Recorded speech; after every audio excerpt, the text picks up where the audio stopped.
Stocks pushing higher following the release of a better than expected June inflation report.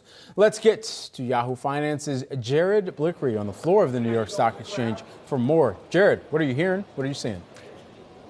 Brad, I'm seeing a lot of green on the Wi-Fi Interactive here, especially over this week, this just 3 days. We're looking at the price action. Here's the Dow. Dow is up 2.3%. S&P 500 going to be a little bit less than that, and that's the benchmark. NASDAQ still not up to quite the Dow levels, about in line with the S&P 500. And here are the small caps just screaming out of the gate today. Another 1% added to the total brings the total over 3 days up to nearly 4%. Transports were leading up yesterday. I noted that, and we got into a little bit of a Dow theory here. And I just want to show you the sector action. We're seeing a repeat of this theme here. Here's today, everything in the green except for healthcare.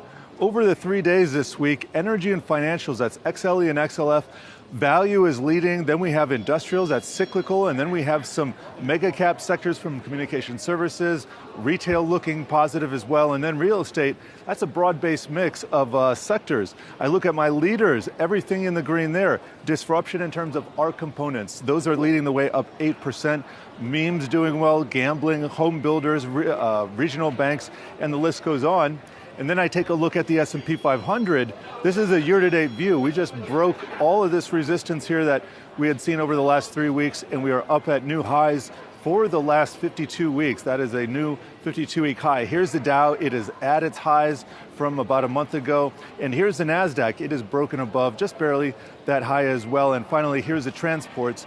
I noted that it had broken up yesterday and a little bit of red in that candle today. But all in all, we shouldn't be surprised at this narrative that's emerged here. I said a few weeks ago on the Russell rebalance date, that was the opportunity to trade a lot of shares, and we're not going to have a lot of that throughout the rest of the summer. So this morning's report only added to the narrative that we're going to stay higher for longer, and we're not going to have any kind of recession that takes away GDP growth. But is that realistic? I think the market continues to build on good news and continues to discount bad news until there's something to dissuade the market. And that would be a rapid deterioration in the data. That could come from some earnings announcements, and we're going to get those starting later in the week, or that could come from the economic data. But as we saw this morning, the economic data certainly pointing to the former scenario that traders have embraced, which is that the market can stay higher for longer without suffering too much of a hit in the economy. Yes, and I think consumers can embrace those numbers this morning as well. Thanks so much, Jared.